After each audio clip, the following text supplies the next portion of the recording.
I wanted to ask Tim about that. Right, you guys ready? ComX presents. Alex, not yet. Lauren, what are you doing? Making About everything which? look sexy and chilling. By the way, I don't want to eat anyone's thumbnails. Thanks, Nick May, for that's super helpful. Can we just get the show going? ComX net, is it ComX net AU? Or, Are you ready for drinking? Drawing? What about laughing? Well, hold on to your crumpets. It's season 2 of the ComX Friday Night Drink and Draw, with your hosts Sizzle and Spedsy, and the man they call Quick, plus Australia's most attractive artists and creators, many of whom have books for sale at comx.shop. Alright Dave, you can start drawing. Yeah, if you can make sense of it, good luck. Hello, welcome to ComX Friday Night Drink and Draw. Tonight we are drawing Blue Devil. I almost forgot who it was. Sorry about that. Blue Devil. And our guest tonight, our spotlight guest, is Big Tim Stiles. Hey, thanks for having me, man. My pleasure. And here to draw this devil is this guy, Sizzle. He doesn't introduce himself. That's my job. His name is Sizzle. He's the head honcho, the boss, the kahuna, the big kahuna. Next to him is me, Spedsy, but next to me is Quick. Hello, sir. Hello. How's it going, guys? Hey, Quick. And the man whose cat is shedding all kinds of weirdness, it's Alex Major.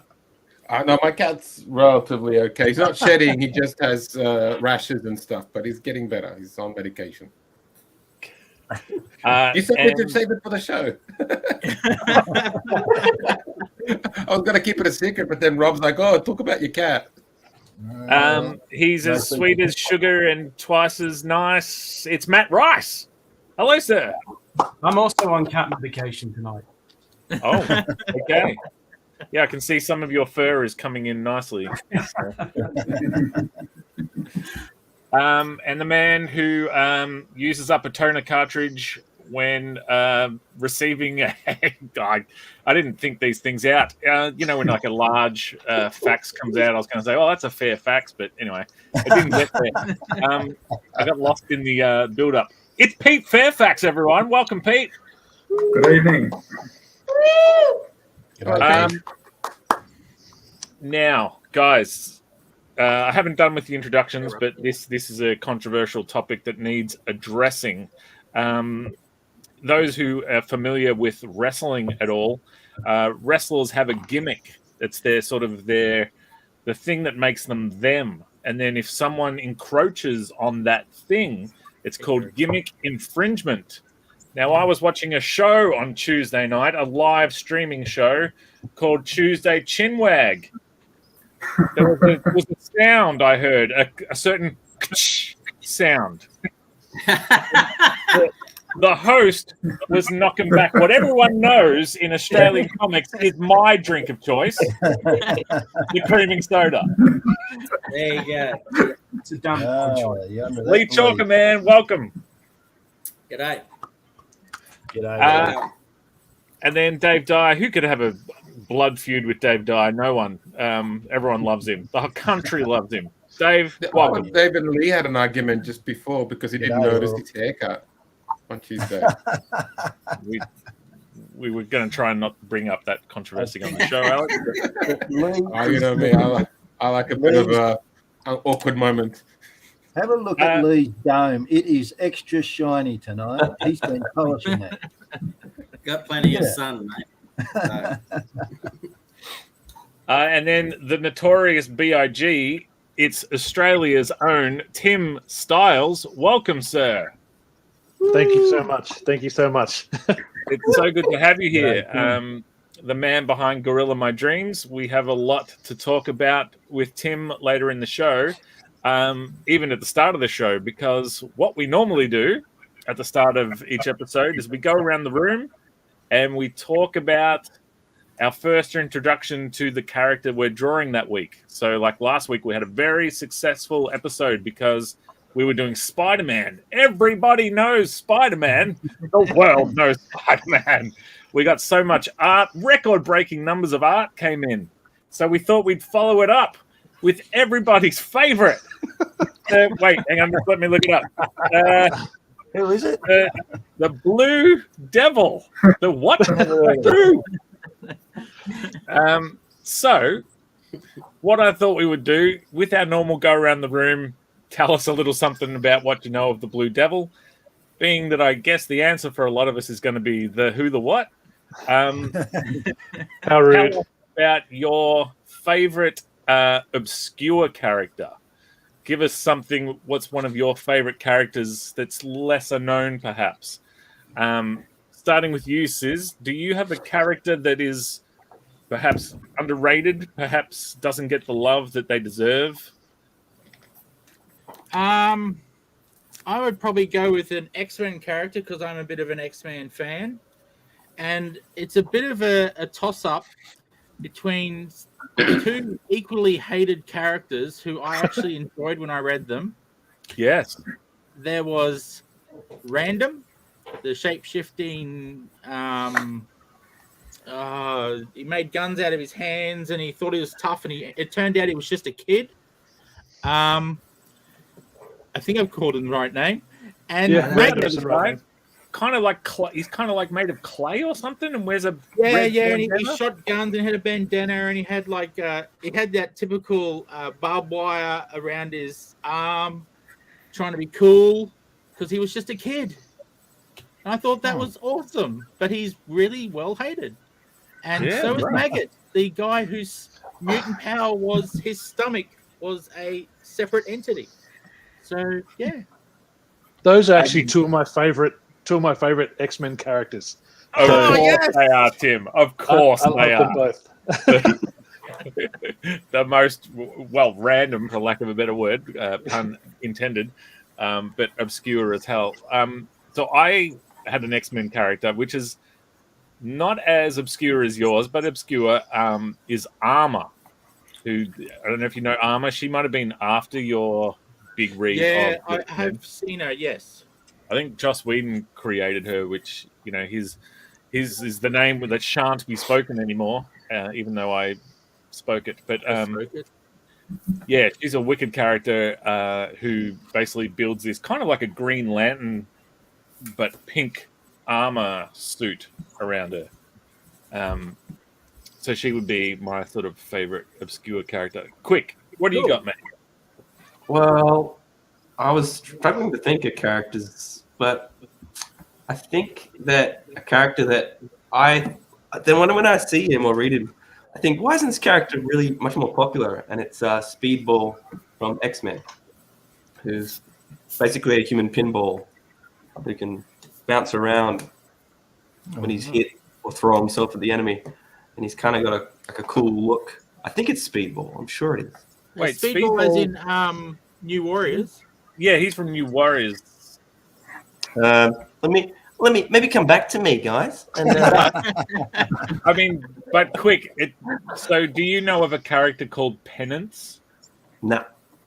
So, can I tell you the story of Penance? Because it is Speedball. So, Civil War in the comics was the New Warriors fighting villains that were way above their pay grade. And Speedball was the leader of the New Warriors, and they were fighting a guy called Nuke, I think, or Nitro. Nitro. And everyone was saying, "Oh, I don't know, Speedball. He's we shouldn't really." And he's like, "No, we got this." And they corner him. Nitro explodes with the power of a nuclear bomb, destroys a school full of kids, and thus then becomes the people need to register, and then Civil War, etc., etc.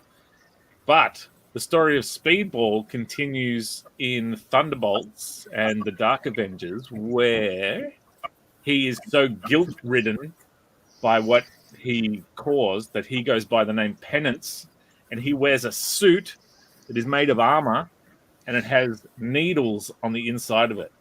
So these needles he's constantly wearing a suit that's stabbing him because he feels he deserves it. So if you want to, so Speedball did kind of get this really chunky, meaty story, but perhaps not. There it is. That's the guy. Oh, right. But he's a mutant, right? I don't know. I don't know how he gets his powers, actually. Well, I wasn't wrong. That's the moral here. Yeah. You were kind of wrong, but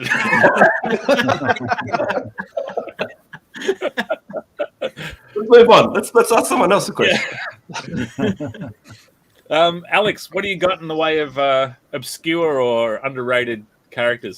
Well, underrated. I think it's underrated, but I don't know. I think in certain circles, it's probably very well known, but I think maybe not everybody does. Milk and Cheese. Oh, Milk Remember and the Cheese. comic? Yeah, right. The comic strip. It's from Slave Labor Graphics by Evan Dorkin, and I think they did 6. I don't know it. So do you know it? No. Oh well, there you go. Sizzle doesn't know it. It's obscure. So it's Milk and Cheese, and basically their powers is drinking and fighting. So it's just like carton of milk and a slice of cheese, and they walk around drinking and fighting. Didn't it used to come in like a magazine? There was another magazine, and it was a. It was in the same magazine. I forgot what it's called, but the same one that Tank Girl was in. Yeah, that's right. Yeah, fantastic. He was Deadline. Deadline. That's the one. Yeah, that's what I heard of. And then so they were in that one, and then Slave Labor compiled them into a 6-issue miniseries, and. Depending on which circles, because there's like a lot of merch that people bought, and Evan Dorkin was the writer of Space Ghost Coast to Coast. I'm not sure if he was one of the co-creators of it, but he was writing that as well. But yeah, the show, and he also did had another comic strip that had turned into an animated pilot for Cartoon Network, where it's like a bunch of kids playing D&D. But with Milk and Cheese, that's my obscure character for the day. Well, it's 2 characters, so I'm cheating, and they're not. Okay. So then, out of the 2 of them, I'm just gonna pick Milk. You only have one. Which, I mean, if you had just left it there, like my most obscure character is Milk. Next person. Yeah, kind of weird. There you go.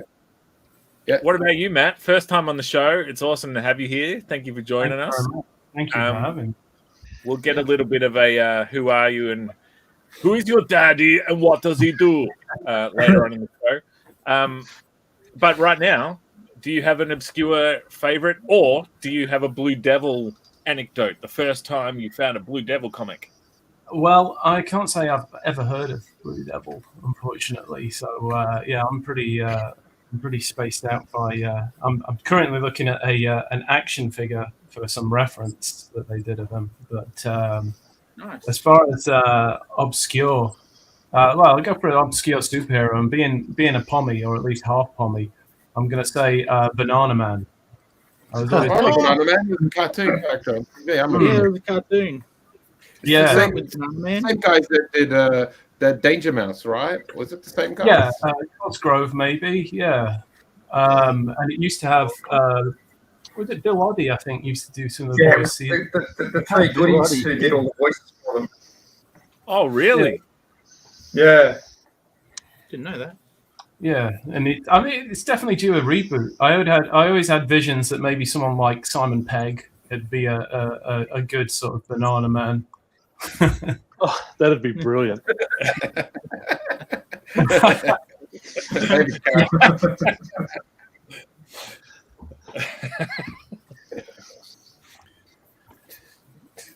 Yeah, awesome. Yeah. It's good. That's And, used to that, Matt. You get interrupted by the pictures. That's just oh, normal. that's Yeah. That's the vibe. It's nothing personal. It's quick picking these windows. Keep them coming. It's always good. So yeah, like and the villains were pretty like weird in that as well. There was a guy called the Weatherman who like flew around in a blimp and could control the weather. There was like a guy that was made out of dessert or something, like ice cream and stuff. I can't remember what his name was. Yes, some really like, and I think his main enemy was like, Dan Joe May, definitely. Banana Man is great. And his main enemy was like a guy called General Bly. and he hung around with this guy. I don't know. He looked like the Gestapo guy out of Indiana Jones or something like that. It's a weird duo that he sort of fought, but it was kind of more like mostly light-hearted, comedic, but very much of the sort of comic style of the UK that I kind of grew up with as well. So, I mean, we kind of got lots of those. Like, We got Banana Man was on the ABC. Yeah, it was. Yeah, we definitely got it. I always remember Apple Man, and Apple Man was the only man with muscles in his feet. And they'd say that women on his feet make the bicep flex in the center of his foot. I was like, brilliant. Amazing. I feel like an apple. That's how it worked for me. I mean, that just makes me think of Roger Ramjet, which, I mean, is not super obscure, but I hated that show. Every time I was a kid, I wanted to watch Danger Mouse, and then that idiot came in. It was badly drawn. It's not funny for somebody who doesn't speak English. I hated that show. Really? I can't believe it. I used to love what about Roger the theme Ramjet. song, Alex? Roger Ramjet, he's our hero, fighting for our freedom. For his adventures, just be sure to stay tuned to this station. Now I'm at a stage where I can appreciate it and understand that people like it, but my heart hates it. Oh, you All right. run with your heart, mate. That was a good one from that same era. Count Dracula. Yeah. Yeah. Yeah, and I think he started out in Danger Mouse, old Count Dracula as well. I think he was like an enemy. Oh, I didn't know that. Then he got his own show. Yeah, what's the good thing?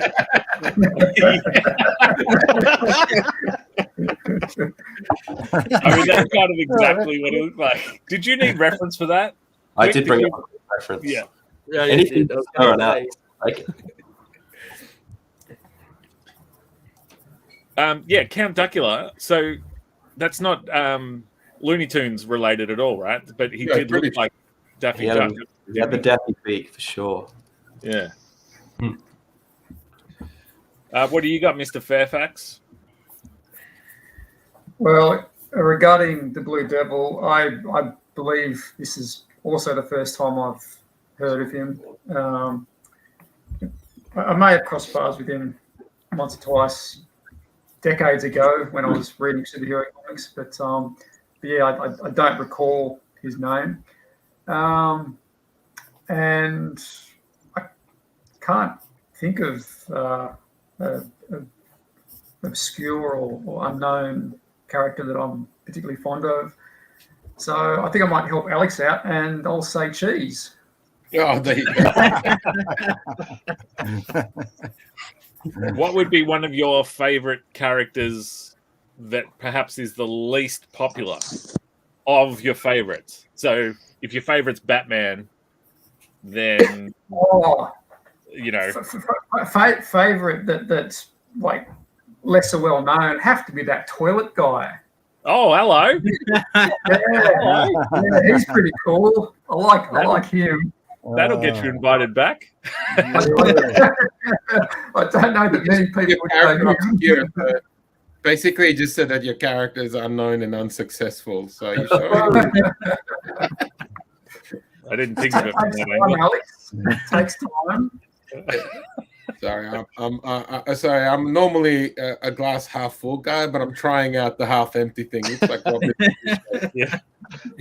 Just a note for the rest of you: you could learn a thing or two from Peter Fairfax. Just going forward. Lee, you're going to have an obscure character. I know it. Well, it's not a character. So I was trying to think of characters, but I don't know. I never really went solo comics, so I guess I'm a bit more of a team comic dude. And back in the 90s, mid-90s, I randomly bought a 4-issue limited series from Marvel, and it was called Skrull Kill Crew. Yes.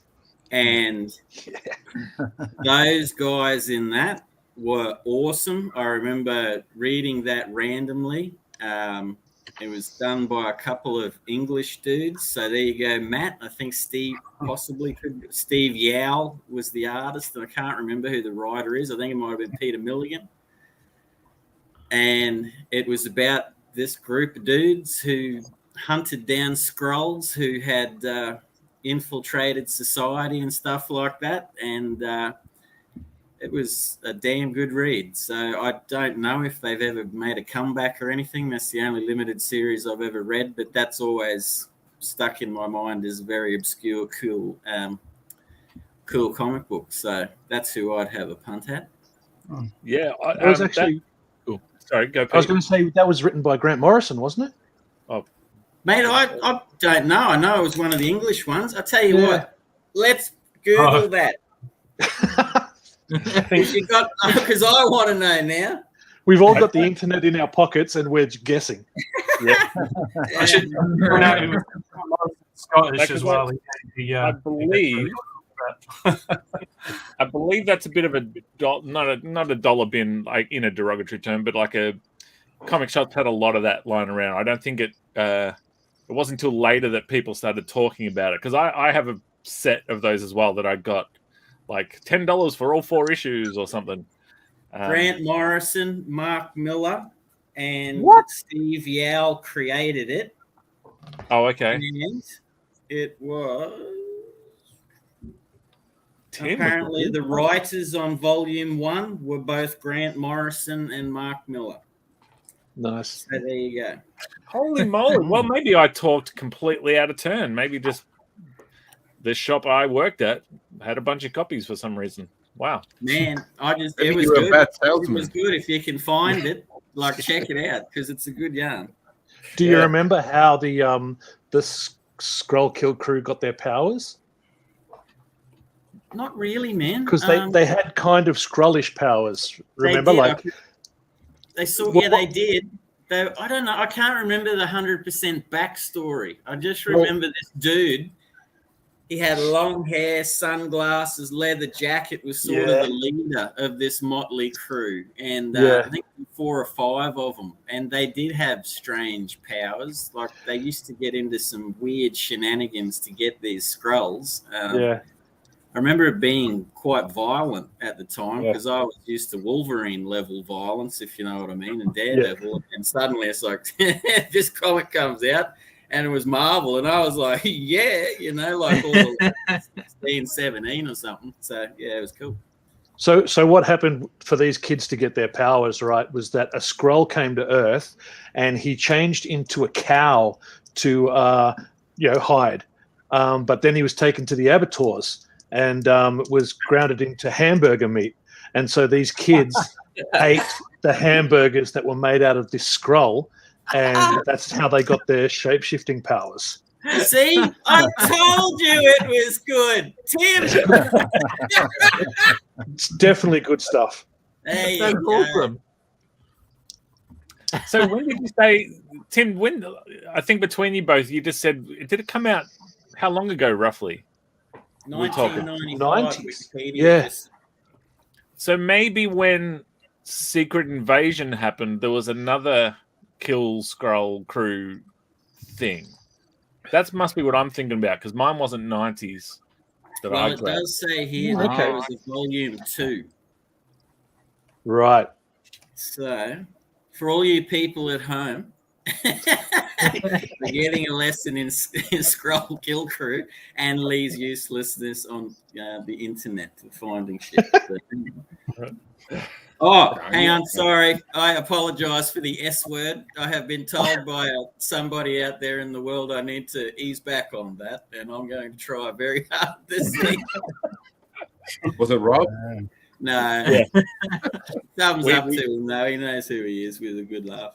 I apologize. I did drop a swears before, so because of Roger Ramjet. Oh, you can do that, Alex. That's understandable, Alex. We all know you get triggered by Roger Ramjet. It's like bringing up a past trauma for you. We understand that it's going to bring up emotions that you can't necessarily control. Exactly. You were addicted to protein energy pills when you were a kid.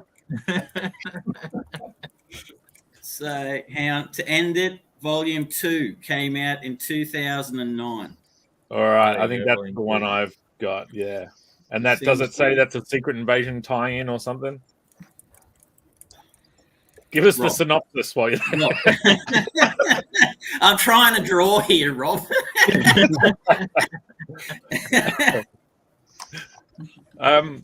What about you, Dave? Take us back. Like, did you ever read like Biggles or something like that? No, I didn't read Biggles. My brother read Biggles. He had Biggles books. I was thinking about what the first question was, which was, well, I don't know anything about the Blue Devil, so we've cleared that one. I've passed that hurdle or gone under it, whatever, knocked that one over. But I've gone on to the next part of that question, which was an obscure character that I know that blah, blah, blah. And I was thinking of, I think his name's Frank Drake. Yeah. Okay. Yep. You know him? No, From tell us more. The Tomb of Dracula. Okay. And I've been reading the Tomb of Dracula, Gene and I reckon Collins. it's bloody good stuff. Yeah, definitely. Oh, nice. Marv Wolfman is the author. It's got Gene Collins pencils and Tom Palmer's inks, and it's bloody great, mate. Oh, I'm really into this stuff. So Frank Drake, he's the grandson or descendant of Dracula, and so when Dracula reckons he's a wimp and useless, and Frank Drake's trying to kill Dracula because he reckons he's no good. Dracula's no good. So yeah, they have a great time. So that's mine. Yeah, good pull. And that book is actually Tomb of Dracula's, where Blade comes from. Marvel's Blade character turned up in, I want to say Tomb of Dracula 8, but I could be wrong. But definitely, yeah. He's here in, what's this one? Oh, yeah, this is issue 13. He's in that well and truly, so maybe he is in 8. Yeah, maybe, but there he is. Just there. Hey. Yeah, that's the guy. Yeah, that was a great book. I first came across Frank Drake in the 90s with the Ghost Rider spin-off book Night Stalkers, which was the team up between Frank Drake, Blade, and another character called Hannibal King that's from Tomb of Dracula. And from that, I actually went back and read all the Tomb of Draculas, and yeah, great books, man. Great stuff. Yeah, they are. Yeah, I'm really enjoying them. Yeah, I concur. I just had one question though, Dave. Yes. You seem very prepared for a question that Spedsy sprung on us.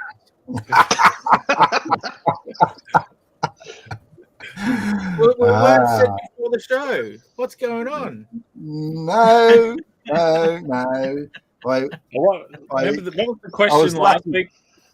Was it last week where favorite villain or something? And okay. Dave said Kingpin because he had just been reading about the Kingpin. So Dave's favorite is whatever he read most recently. Whatever I'm reading at the moment. Yeah, that's right. I read all of Spider-Man last week, and now I'm reading the Tomb of Dracula.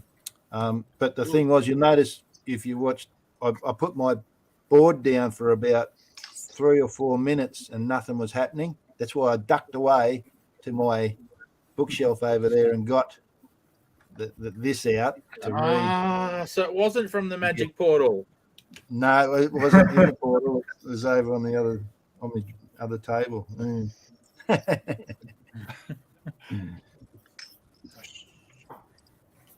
No,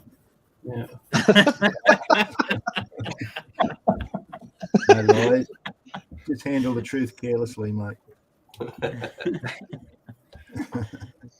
Now, surely the man we're about to speak to has a Blue Devil story.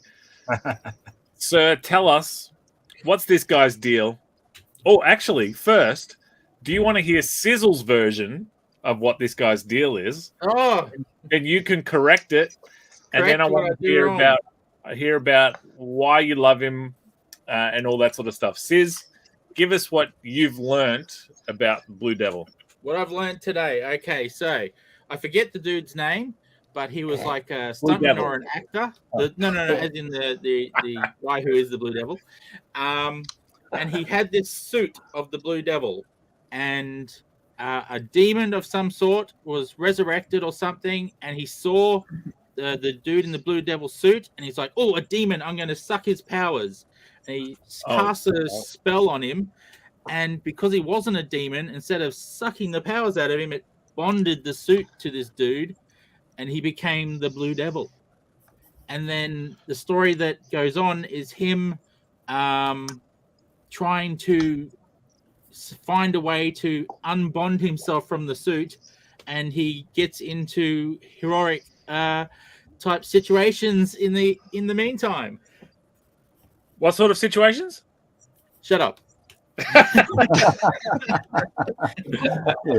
We were talking about the show. As it turns out, Sizzle can't say, and I'm not sure I can actually say it either. The word heroic. You can't even say "word." I can't even say. You just tried saying. Because I was too busy thinking about heroic and how to say it.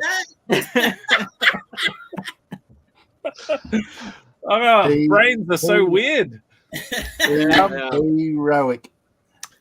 Tim, what's Blue Devil's deal and why? I actually saw separate to this you on TikTok or on Instagram or something talking about the Blue Devil. You love this guy. Why? What's his deal? Look, his deal is exactly what was explained. It's as dumb as that. And look, I've been reading comic books for so long that I got pretty bored of the regular, the big name characters that we all love. But I got bored pretty quick. Of the Captain Americas and the Batmans and the Supermans, Spider-Mans. Again, don't get me wrong, I dig those characters, but I always just wanted something a bit more, a bit more weirder, a bit less polished sort of thing. So I've always loved obscure characters. And so in my teens, in the 90s, I was, even when it came down to the X-Men, as far as the X-Men were concerned, I just figured they were too, they were too good looking to be these mutants that are hated by the world. They're everything everyone wants to be in a superhero. They're good looking, they're muscly, they've got these awesome suits and awesome powers, and it never made sense to me why people would hate them. Until I started reading when Generation X came out, which was the X-Men in training in the 90s. All those guys were like freaks, and that was the team that I looked at and I was like, okay, now I understand why people wouldn't like mutants. You know what I mean? Yep. So I've always, and as a kid, my favorite movie was Nightbreed, Clive Barker's Nightbreed. I don't know if you guys are familiar with that. It's about this. That's very cool. Yeah, and I think from back then, I sort of really latched onto this idea that it's the ugly and the weird are the normal people, and the normal people are the monsters. You know what I mean? And so, that's why I've always been attracted to more of the obscure and more of the freaky looking characters and things. And Blue Devil, I actually came across Blue Devil when I was pretty young. And as was explained earlier, Dan Cassidy, he's this stunt man who gets trapped inside his prosthetic costume when they're shooting this movie, right? And a lot of that stuff was all goofy. He didn't really want to be a hero, but he became like, I think the phrase they used was a weirdness magnet, where due to his mechanical suit, infused with this demonic energy from Nebrios, the demon, would just attract weird situations to him. And he actually worked with the Trickster before the Trickster was a supervillain. So they had this friendship, love to hate thing that happened all the time as well. But he was a very happy-go-lucky character.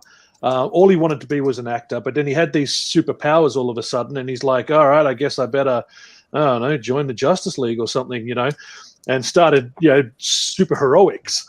And that was cool when I was younger, man, and I was just like,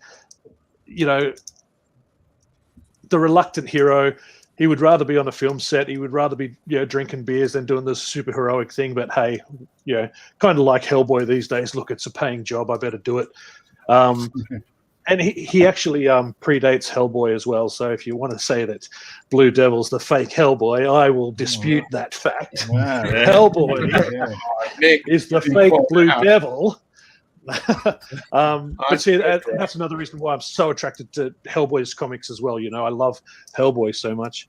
But what eventually happened, and I think it's sort of I sort of followed along with Blue Devil as I grew into an adult, and started, when I was depressed and life started getting crappy, and Blue Devil's life got crappy as well. He was killed by this other demon called Neros. And when he came back, he was, that's exactly. I'm a weirdness magnet myself, so I love that stuff, man. It's so he came back from the dead after Neron killed him, and he was actually transformed into an actual demon, and which was one step worse than being stuck in a prosthetic costume, And then he spent years after that trying to figure out how to get his humanity back, and went on a lot of supernatural adventures with first with a team called the Shadow Pact, which featured one of my other favorite characters, Detective Chimp. Also Ragman, all these great characters. And after that went on with the Justice League Dark, and then for the last, I think, 3 years he's been a statue. So yeah, right. I've been waiting for him to come back, but last I checked, about 3 years ago, they turned him into a statue, and no writer has wanted to bring him back yet. Oh. Yeah, so I was going to say, are you making a pitch to DC Comics? Oh, I'd love to. I've got a one shot in mind to run for him, man. But yeah, I don't know. Hey, DC Comics, I know you're watching this. Call me. Oh, we go. Oh, nice. Even Blue Devil doesn't even know who he is. Wow. Yeah. Got four. That's awesome. Yeah, well, so Tim, where would one go to read up on the Blue Devil? I'm assuming he doesn't have like a 100 issue long run. No, he had his own run in the 80s. Right. Wait, bugger off. My family's here and they're upset that I'm clicking my pen.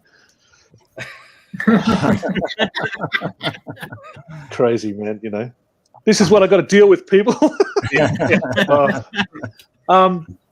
Look, he had his own run in the 80s, only lasted about 30 something issues. It was a lot of fun. And then from there, he turns up. Justice League Europe, I think he joined. He was in that for a while. But again, always bitching and moaning about wanting to be an actor and not a superhero. Then if you want the first time he died, is, I believe it was a series called what was it called? Underground. I can't think what it was called. Lee, Google. I'm kidding, mate. On standby, Rob. He's actually, apart from his run where he, in his own comic back in the day, it's kind of hard to find his appearances. He pops up here and there, and but no one seems to know what to do with him, except for me. DC Comics, call me. No one sort of knows what to do with him. He's popped up a few times in books like Deceased by Tom Taylor, and most recently he popped up in DC versus Vampires. But even those guys sort of, as much as I enjoy those books, don't really know what to do with him, because he pops up and he's really just there to be cannon fodder and to be torn to pieces every time. So, yeah, wow. But I love it. I love the obscure characters. As I said, with Generation X, with the X-Men, they were always my favorite. Same and that's why I love Maggot so much as well. He first turned up in Uncanny X-Men, but then joined the Generation X for a while there as well. And I just love the obscure characters. I feel like, there's plenty of the bats and the spiders and the X's and all this sort of stuff. Let's get a few more obscure guys out there and spotlight them. Nice. Yeah, good on you. That's right. And Generation X at that time was led by Emma Frost and Banshee. I mean, Emma Frost, arguably the most attractive X-Men female. Banshee, fairly normal, handsome-looking dude. And then they fill the school with all these poor little uggos to make himself stand out even more. Yep. I like that. I love that run too. That's just good old-fashioned, old-school X-Men. Yeah. Now, what we like to do after picking the guest's brain about the character and why they chose it is we then pick it a little bit more intensely with some hard-hitting journalism in a segment we like to call... Now it's that part of the show where we shine a big shiny spotlight on one of our creator friends. This week, we welcome Name and talk about their creative journey. Please, everybody, make some noise for Name. Yep. We welcome Big Tim Stiles to the show. It's been a long time coming. One of the sort of people, the next level people in the Australian indie comics scene.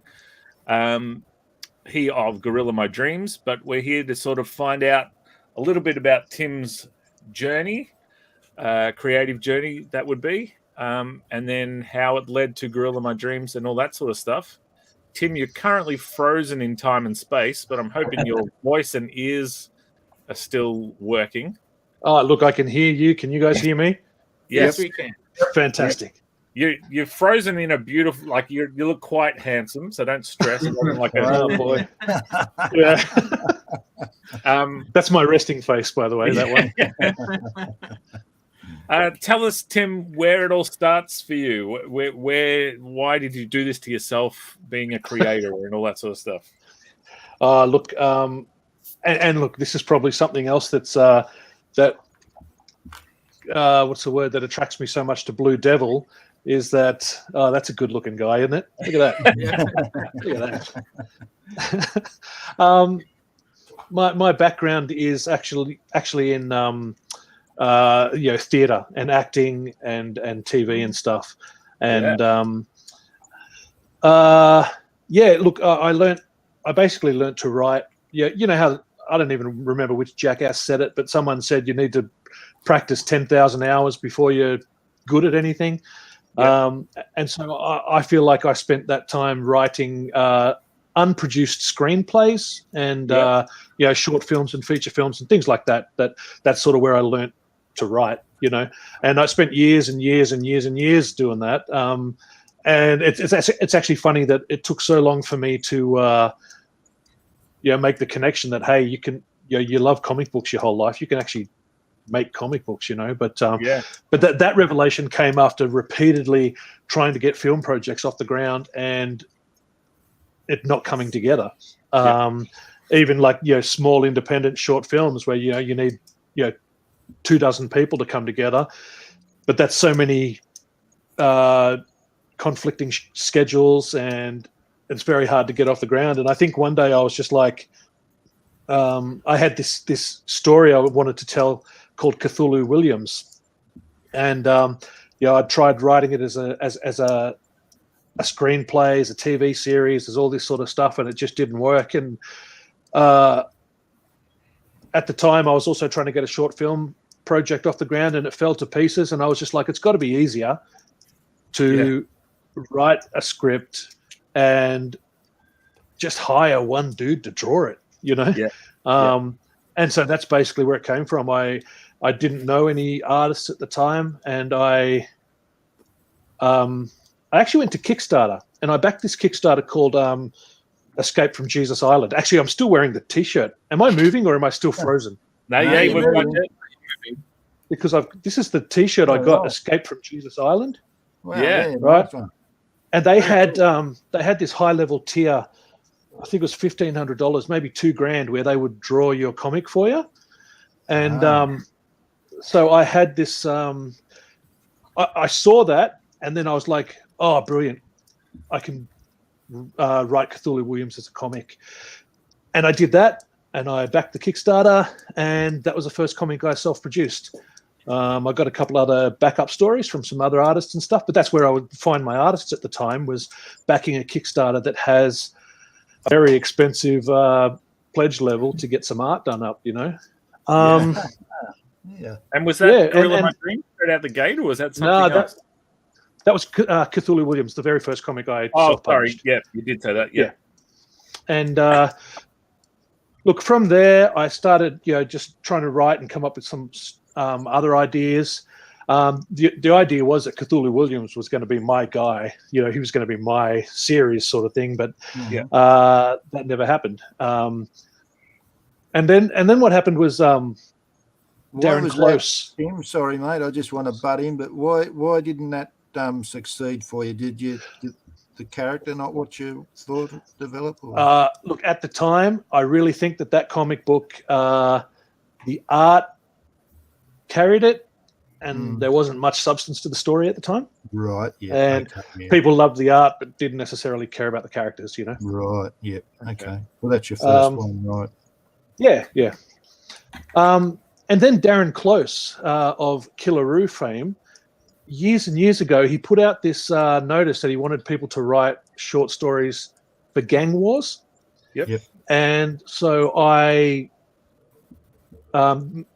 Mal from my local comic shop, Impact Comics here in Canberra, he said, "Have you seen this post about Killaroo?" And again, I was so green at the time. I'm like, "Hey, what's Killaroo?" Yeah. And then Mal's eyes lit up with dollar signs, and he says, "Come with me." And he had all these Killaroo comics that I bought, right? So I read the comics, and I reached out to Darren and pitched him a couple of short stories. Darren was like, okay, let's work on this story. And so I started writing. I wrote this story, and I sent it to him, and he said, "Man, this story is actually very similar to what someone else has pitched. Let's try something else." So I pitched another story. He said, "Great, brilliant." So I wrote the thing up. He got Trev Woods to draw it. Great. And cool. That was like my first / only work for hire gig that I've ever had. And but that gave me a real hankering. You know what I mean? Even though it took years for the books to come out, I knew that I had written this thing, for a quote unquote employer, and it worked out. And a great artist like Trevor Wood was working on it, and blah blah blah. Then when it comes to Gorilla My Dreams was only supposed to be a one shot. I just wrote that I wrote that to try and raise money to hire the artists from Cthulhu Williams again, because the art was so good and so equals so expensive. Wait for and it. he's dreaming, right? And that's Big Tim My Dreams, right? Man, brilliant. So Gorilla My Dreams was supposed to be a one shot. I really didn't expect it to go anywhere. I found Ahmed online. Ahmed's the artist of the book, an Egyptian lad that works out of London. I found him on Fiverr. Fiverr? Wow. Oh, wow. Yeah. Okay. No, haven't heard of that one. I've gone back to Fiverr a few times and have never struck gold like I did with Ahmed, but that's where I found him. And I originally just got him to design the actual character looks. And I didn't tell him anything about the book, but I said, "Hey, look, I've got this gorilla superhero. This is how I picture him. Can you draw him for me?" And so he drew him, sent him back, and I said, "All right, let's change the red and yellow to blue and white." And he sent it back, and it was exactly what I wanted. Then I pitched some of the other characters from the books to him. And then after about the third character, he said, "Dude, what is this for?" Yeah. And I said, it's a comic book I've written. And, I just want to get an idea of what it looks like. And he goes, "Pitch me the comic book." And so I just told him, I said, it's about a gorilla superhero who suffers from depression, and he's investigating the murder of a street mime that was found inside an suffocated to death inside an invisible box. And how good! Ahmed just clicked, and we were on the same wavelength from there on out. You know what I mean? Like everything we talked about, he understood it, he got it. A lot of people I pitched that sentence to, and they're like, "What the hell?" You know, it's like that's not where's Krypton? Where's Gotham City? You know, this sort of stuff. And, but Ahmed got it and hit it on the head, you know, the first day. And so, as I said, that was only supposed to be a one shot. You know, that comic, I was getting kind of meta that Gorilla My Dreams was going to be a comic that existed in the Cthulhu Williams universe. There's a character in Cthulhu Williams called Mr. Grey, and he's an alien that's obsessed with the human condition, humanity. And so he's exploring all different facets of humanity, and comic books was going to be one of them. And so this was going to be a comic book that he read in that universe, you know. If you read Gorilla My Dreams, Mime of My Life, which is the first one, I wrote that, and I believe the end of that comic, there's a big full stop. That it's like, this is only supposed to be a one shot. And then people kept coming up and say, I need to know what happens next. And I'm like, well, it's the end. It's a 3-piece, it's a 3-act story, and you've got the beginning, the middle, and a definite end. So what do you want from me? But every convention I would go to, people would say, I want more Monkey Man. Where's more Monkey Man? So I was like, all right, people want more Monkey Man. I better draw more Monkey Man.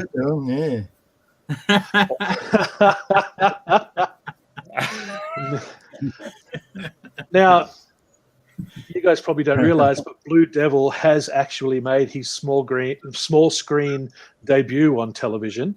Did you guys watch the DC series Swamp Thing? No, from a few years ago. Yeah, I keep meaning to though. Oh, it's a good show. I got so mad that they cancelled it after one season because there was so much potential to the story. It was such a good story, and it had Blue Devil in it. Yeah. Actually, I saw that. Before he had his powers. Sorry, say again. Was he actually Blue Devil at the time, or was it sort of pre-Blue Devil Cassidy before he actually both through the season? He actually started out as this washed-up actor, actually played by one of the guys from the original Beverly Hills 90210, and by the end of the season, he's actually Blue Devil. Steve, whatever his name is. I saw probably about half of the season, and I do remember him being in it. So obviously, I didn't watch it to the point where he became Blue Devil.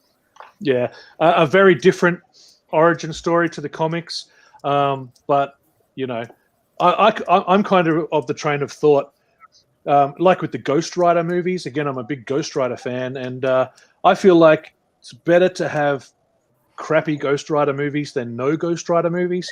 Yeah. And that's how I feel about Blue Devil on the small screen. Look, it's best to have crappy Blue Devil than no Blue Devil, So, all right, what was I rambling about? Yeah, so Gorilla My Dreams. People wanted more Monkey Man. Yeah. Right? Yeah. So I went back to Ahmed and I said, man, all right, I've got to write us out of this this hole I put us in. I said, so it's going to take me some time. I said, but what do you want to do with this character in the meantime? And Ahmed said, I would like to do a Sin City style comic with a bunch of short stories featuring a lot of the background characters, and have Knockaround Guy just more of a guy that pops up and sort of weaves through these stories instead of the main character. And so that's where our second issue, Gorilla My Dreams, Gorilla Tales, came from. With the first issue being supposed to be a done-in-one story, there were parts of the story that I didn't tell that I felt didn't need to be told at the time. But going from there and expanding the story, there were holes that needed to be filled. So Gorilla Tales was a good way to write stories that were in and around the original issue to fill in the details, Yeah. Mm-hmm. And again, people seem to like that. And so the rest is history. You know, I went on to do the prequel, which was the sort of the origin story of the villain, Lucifer Bimbom.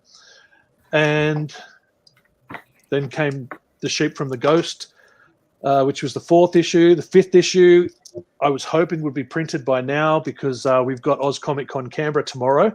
Yeah. But unfortunately, not ready for this one, but it will be ready for the Canberra Geek Markets, folks. So we've got it all in hand. It will be ready for Canberra Geek Markets. I'll be fulfilling the Kickstarter over the next month or so. So that's the 5th issue. And I've got so much more to tell as well. I mean, once I got that ball rolling, I realized, look, I've got at least 10 issues I want to tell here. And that's just the first story. And then there's so much more that I wanted to go to from there, you know. I hope that answers. I hope that's a long-winded way of. See, and that was the pun.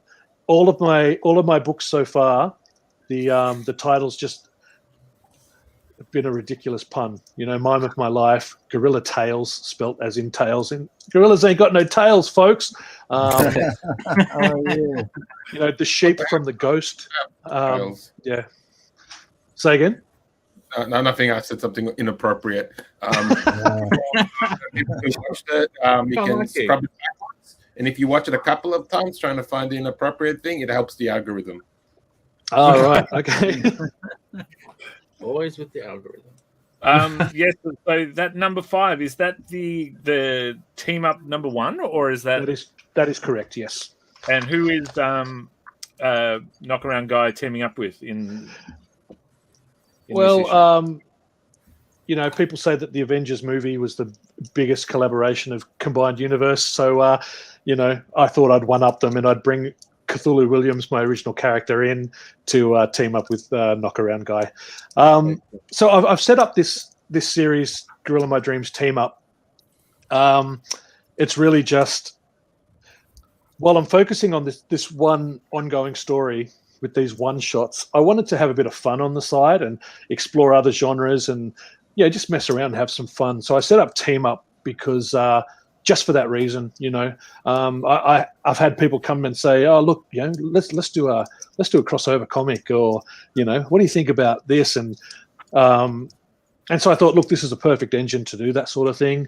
And look, if no one wants to come and play with my toys, you know what I mean? There's plenty of public domain superheroes. There's plenty of characters in my stupid head that I can come up with and, you know, make this thing run for at least a little while anyway. But, so it's going to run parallel with the regular Gorilla My Dreams book. Right. And I don't know how much I can say about stuff to do with that just yet. Yeah. Rob, are we allowed to drop? Oh, well, I mean, I was going to defer to you. I wasn't sure if I was allowed to, but you posted something on Twitter, so I retweeted it thinking, well, surely I'm allowed if he's allowed. So I would say, go for it. I mean, yeah.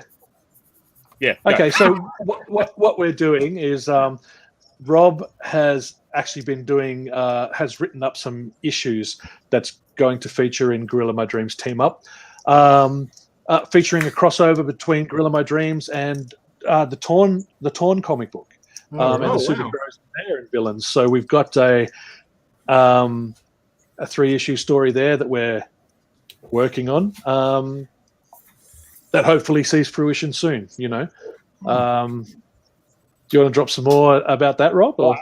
Well, I just wanted to, because this is the first time we've spoken extensively over email and Twitter and stuff, but this is the first time we've spoken in person.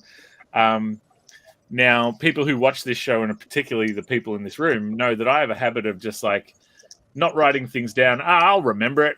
It'll be fine. And then I always don't remember it, screw it up. So I thoroughly enjoyed all the Gorilla My Dreams comics. It was straight away, you know, sometimes you get offered a gig like this, and I'll read and I go, "Oh, where's the in? I don't know what to do here." And then, but Gorilla My Dreams, straight away, I found the in, and I was really stoked to do it. I learned about your characters, and then just started typing, and I thought, that's all right, I've got it. and I wrote Knockaround Guy as Knockout Guy. and another one of my one. And I'm like, what straight away just reeks of, did this guy even read the source material? No, look, I didn't mind that because I've got friends who have been along the ride since day one who still call him Knockaround Boy or like you said, Knockout Guy and things like that. It's a weird name for a character, and I get that. And I mean, as you know, in the first issue, he's on a phone call. And he says, "This is Knockaround Guy." Yes, Knockaround Guy. And he's like, "No, I don't think it's stupider than Hellboy or Iron Man." It's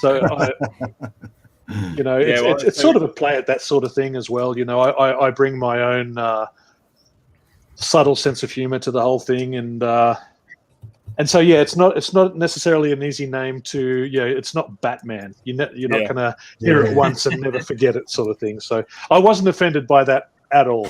Oh well, that's good.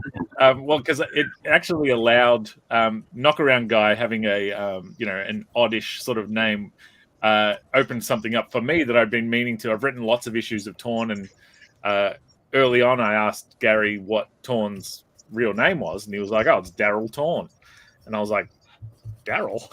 It's like, I don't know, Daryl just. I mean, all right, that's what it is, but Daryl?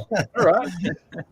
So Knockaround Guy, I had Torn hang a bit of crap on Knockaround Guy for his name, and then there's coming from a guy called Daryl. There's only one Daryl in this world, and that's Daryl Summers. All other Daryls, I don't know what's going on. Well, Daryl in The Walking Dead, he was pretty badass. Oh, yeah. Maybe Daryls are underrated, mate. Yeah, bringing it back around, Dave. Nice. Yeah, nice. You remember the 80s film, Daryl, the kid with he was a robot or something, like an android? It's like an American. I don't remember seeing it, but I definitely remember ads and posters and all that sort of stuff. Yeah. It was like DARYL, like with like points between, like with full stops between it. It's like a anagram or whatever. Yeah, I was going to say, did it stand for something like dynamic artificial robot? Probably. I'll check it out. Hold on. You can just make Google it. No, I'm all Googled out.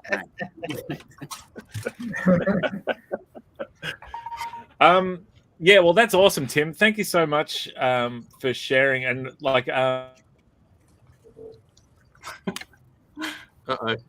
Who's frozen? Someone's frozen. Well, Sveggie's back. Sorry, my computer. I finished my picture and I Bluetoothed it to my computer, and my computer's just like, I can only do so many things. No, sorry, I was just saying. Bluetooth or Bluetooth? Say who the what? Did you say Bluetooth or Bluetooth? Yeah, I Bluetoothed it. That's what I heard. I had a Blue Heaven smoothie for lunch, and my poop's blue. Yeah, nice. Thanks, Jim. Was my point. Yeah, maybe further down the track, as your new book's coming out or whatever, you'll have to come back, but and we'll talk more about it. Or you're obviously welcome every episode to draw with us if you like. Yeah. Next time though, I'll pretend I don't like obscure guys, and I'll just say let's do Robin or something like that, so that you guys will actually, people will know what we're talking about, man. Yeah, I felt I actually every one of you guys who was like, I never heard of the guy. My heart broke a little bit, got a little bit sad. A tear came out, but I was like, no, get back here now, But yeah. Well, I'll probably break your heart when you come up with Robin or something, because I don't know much about them. What's that?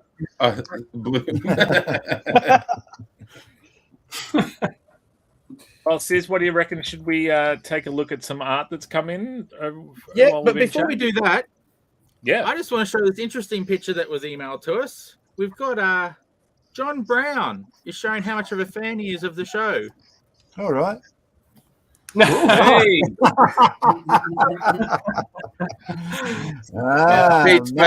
Pete's expression says it all. I think Matt's got a fan. That's my buddy John Brown. It's one of my best buddies down in Sheffield. So yeah, tuning in internationally. Yeah, it's probably Good the, on like. you. Where's he Yeah, at, where is Matt? he? Where is he, Matt? He's in Sheffield. England. In Sheffield in England. So Wacko. We're international again. Yeah. Good on Isn't you. that where the Good day to nannies everyone in lost their Sheffield. Nope. Nope. Kick around in one of those something scenes. Where was she to go? What was she to do? I swear, he's. Max no, he's. Sheffield was the man's name. Rob? Yeah. Let's move on with the show. Nailed it. Yeah, Sis, let's look at some picks. Well, actually, at the beginning of the show, we usually show what we missed last week. Yes. So we're going to do that now. We actually got now think back to Doctor Doom. Oh, okay. And Trevor Wood sent through his finished Doctor Doom. Who was it? Did you say? Wow. That was awesome. Wait, who was it? Whose is it? I recognize it. I can't remember. Who? It's the Dr. guest, the Doom. main guest, wasn't it? It's the main guest. Sorry, I keep talking Come over on, your Seb. answer. Catch up. I keep Max saying who, and while you sorry, golly, we'll edit this bit out. That's flipping awesome. Trevor And I Wood. love that the belt buckle kind of looks like a D. I think I might have said that on the last one, but it does look cool. That's fantastic, Trev. Fantastic, mate. Very cool. Yeah, nice. And that's the first time Okay. I actually worked out who it was. Trev. I missed it every time. Nice. You got there eventually? Good. Yeah. Okay, and then Thanks, we've got the masterpiece that was Sizzle from Spider-Man last week. He forgot to show his masterpiece. Mm. Oh, nice. Hey. Myself. There it is. Good run, Shannon. Whoa! That's a Tazo. But Yeah.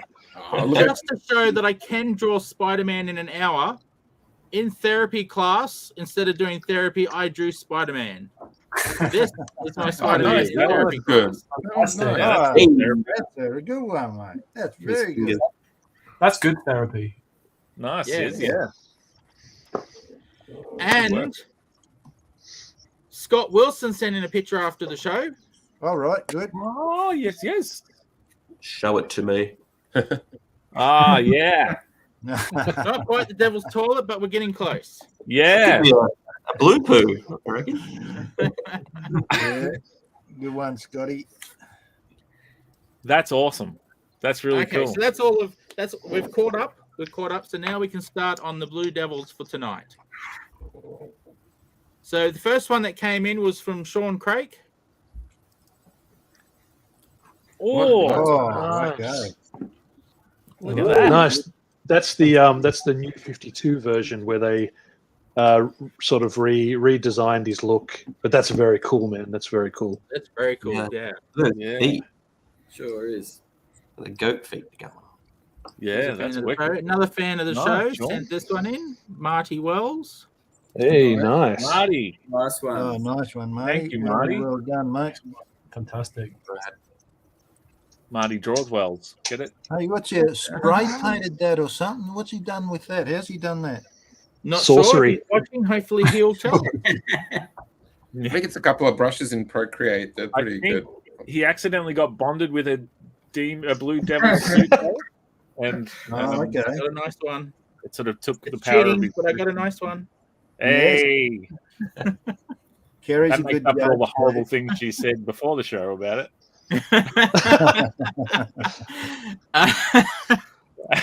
And we got a Danny Nolan Blue Devil. Danny, Oh, this Hey. is a good one. Yeah, Oh, right. Nice one, Danny. Well done, Danny. Tim, Someone's a talk us Michael through Jordan this one. fan. Is there a team called the Blue Devils?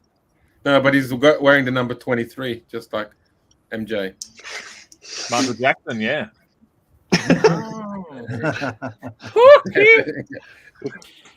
And missing tonight from the show is Nick May, but he still sent this in.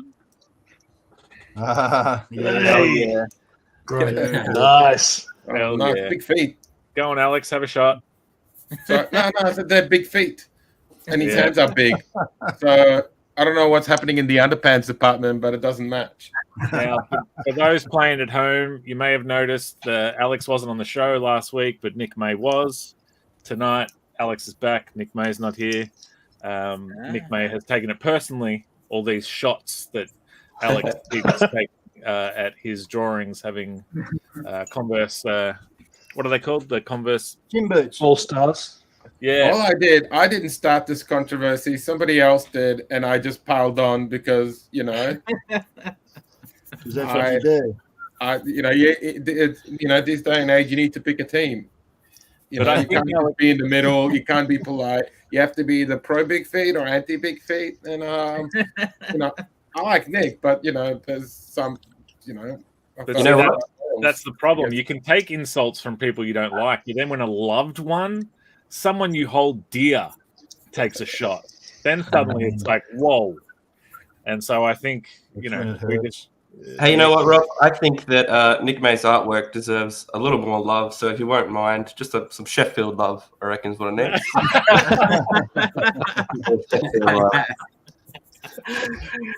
Nice. That's the guy from the you just reminded me that Alex wasn't here last week. But he still did a Spider-Man for us. So before we continue with the Blue Devils, let's show the Spider-Man from last week. Yeah, please do. Whoa! Oh, yeah.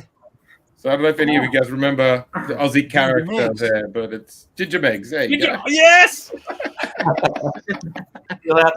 A week ago I wouldn't have guessed it, but Ginger Meg's been in the news because they took comic strips out of all News Corp newspapers. It's been I heard about that. a bit of a brouhaha in the cartoonist universe. So very topical choice there, Alex. Yeah, that's exactly what I was going on. I was like, wow, what's an anti-Murdoch angle after this? Oh, I've gotten in trouble. No more shots at Nick May. Aim higher. Go for the Murdochs. Sixel forgot to read. I guess that means to read the attached script. Anyway, it's a blue meanie. Blue meanie. It's a blue meanie. Give My us the apologies, script. Danny. I take the pictures. I don't read. I'm sorry.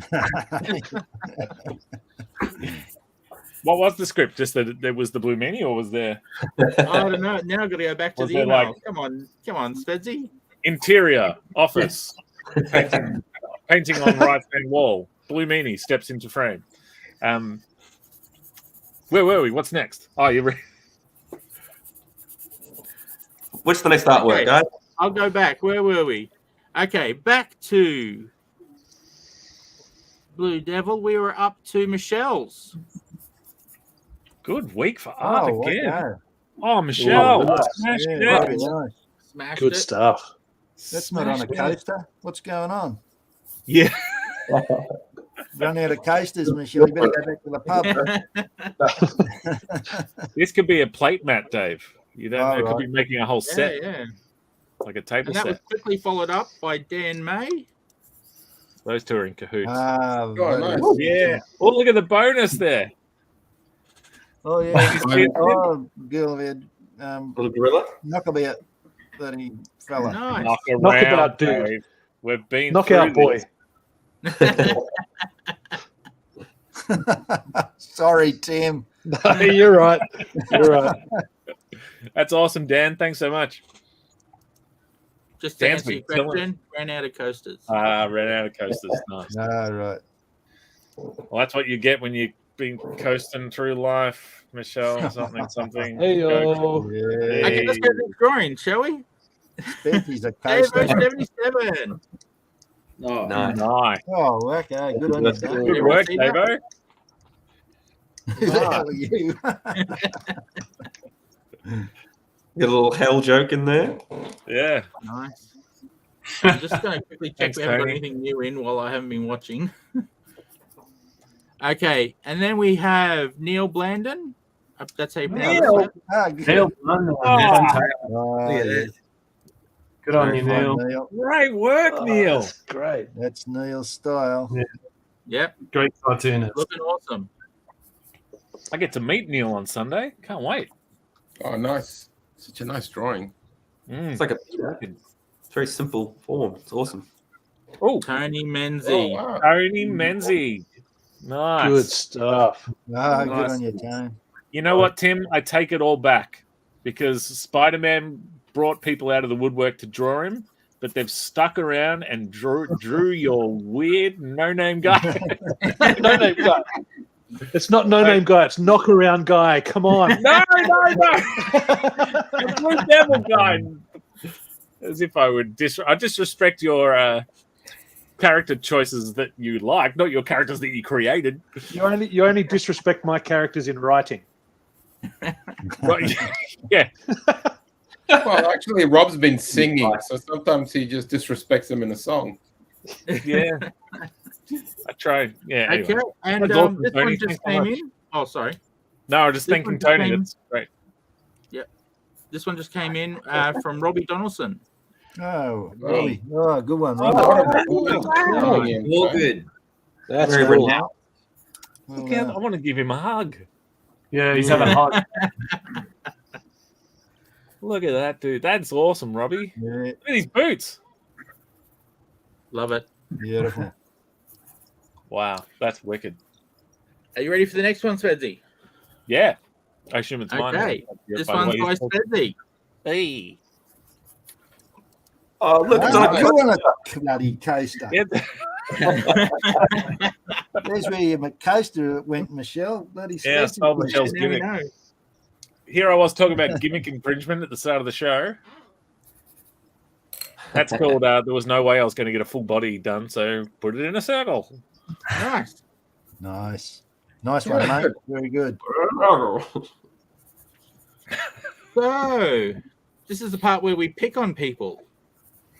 Hang Yeah. on, first, I'll check the comments before I pick on people. There'll probably be a whole bunch of good work, Spedsy. Great work, Oh, Spedsy. there you go. Who's I just Michelle? one for you, Svedsy. That's me, simple. Very nice. Yeah. Thanks, there you Pete. I'll assume I'll just take that for me. Yeah. Right. So I think Who Matt shall I Rice pick is on on first? his like 10th drawing by now. yeah, I I was think going to he's- say, Matt, where are you Yeah. up to? You've already shown us quite a few. Oh yeah, I took the time just to colour. I'm just colouring at the moment, so I thought I quite like that one. Let me So, bring you up. That's awesome. There we go. Yeah, that's a ripper, Nice. mate. That's cool. Oh, yeah, very good. Hey, Matt, while we've got you, tell us a little bit about yourself and your drawing style and just give us something. Yeah, sure. What can I say? Yeah, I'm based in Brisbane. A lot of my stuff's auto bio, slice of life. Do a lot of history stuff. At the moment, my output's a little bit dropped because I'm at Griffith Uni and I'm studying animation. So that's taken a bit of chunk of my creative time as well. But it's fantastic. Shout out to my Griffith animation guys. Like, yeah, it's great. Yeah. Style wise, yeah. I don't know. Lots of different styles. I'm really into like Fantagraphics and drawn and quarterly. Less superhero stuff, but I've got love for like the super. I mean, we all pretty much all grew up on that, I'm sure. Who's your main buddy inspiration, mate? Oh, I'm a big fan of Noah Van Sciver, who's a current Fantagraphics cartoonist. right. He's done some really fantastic books, and I recommend people check out stuff that he's done. He did one that was called One Dirty Tree, which is a story about his life growing up. He had a pretty hard time growing up. He was in a big family, and they didn't have much money, but it's quite a comical little story. The scenes where he's like, they had to wash the pots in the bath, and so he'd be like taking a bath with like spaghetti and stuff like that. Right. It's well Another worth question. Are you inspired by Dean Rankin? He's a friend of the show. Yeah. Your style reminds me in a good way. Reminds me a little bit of his. Yeah, I see Dean's stuff on Instagram. Yeah, it's fantastic. I think I follow him as well. So yeah, right. Is he Brisbane based or is he? No, I think he's Sydney based. Oh, in Sydney. Okay. Where is Dean Think from? he is. I don't know. I haven't met him. Is he Melbourne Is based? he Melbourne, he might be. Yeah. Yeah, he might be Melbourne based. Yeah, he might be Melbourne because I've seen him at the Bendicon, which is the outside Melbourne, but you've got to be local to go to those smaller. Oh, okay, Country No, you shows. don't, Dave. No, you Hey? don't. No, you don't. Dean is actually up at Rockhampton this weekend, I believe. Oh, is he? Or next weekend. I saw him. I saw a picture of him saying he's going to a Rockhampton comic thing. All right, So, I'll take it all there back. you I was thinking, Dean, if you're watching, leave a message to answer our questions. Yeah. Here we go. Yeah, Dean is Melbourne boy. Melbourne. Frankston to be exact. All right. Knights at the dinner table sort of vibe. Have you ever read Knights at the Dinner Table, Matt? No, I'm not sure about that one. I'm just trying to find like the main. It looks like they've had lots of artists, but there is one of sort of like the main guys who your style reminds me of. Oh, cool. I spent all that time giggling and I couldn't come up with nothing. But yeah, big fan of Simon Hanselman shirt on tonight. Oh, nice.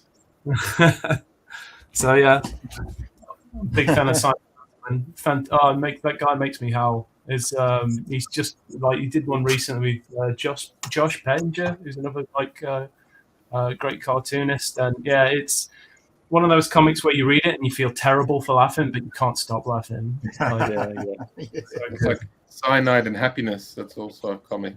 I shouldn't be laughing at. And what do you reckon, Matt? What's like kind of the end game with the animation? Would you like to be putting your own stuff together or working for a bigger company? I think so. Yeah. I think it's like a bit of a progression for me to see if I can start doing more animated stuff in future. So it just felt like kind of the thing to do, and it's kind of I don't know of any other sort of. I mean, comics are my first love, and I don't know of anywhere in Australia that really does like big comics courses, like programs, I should say. There's a course within like animation at Griffith. You can do comics as like a one-off course. Hey Sam, how you doing? Yeah, shout out to the Griffith crew who are watching. Thank you. Yeah, good on. Good on. Good to see you, fellas and girls. Yeah, so have Matt on the show more often. It's good for the numbers. Bring in the crowd. Brought my fan club with me. Thank you. So yeah, I figured like doing animation, do a bunch of drawings, learn a lot of stuff, and I'm going to come out at the end like polished up and some new skills under my wing. And all the tutors are really fantastic. They're really supportive, and I'm enjoying it. Yeah, wow. That's good, man. And what about like doing a comic? Have you done one or thinking about doing one? Or Wow, it's funny you should ask. Right here. This is my latest one. I want that. How do I get it? So you can, if you check me out on Instagram, I've got on the back page here. Let's see. You can buy a copy from me if you want to get one. I've not been to many zine fairs recently. There's a plug there. You can follow me on Instagram. What is it? I'm trying to find it. There we go. That's it. A lot. Here you go, Matt Comics. Yeah. That's me. Oh, that was cool. What's the? This came out earlier in the year. We got flooded. So yeah, we got. It's been a tough year. Anyone who's followed my Instagram had a pretty tough year of it. But man, I'm doing some good comics about it. There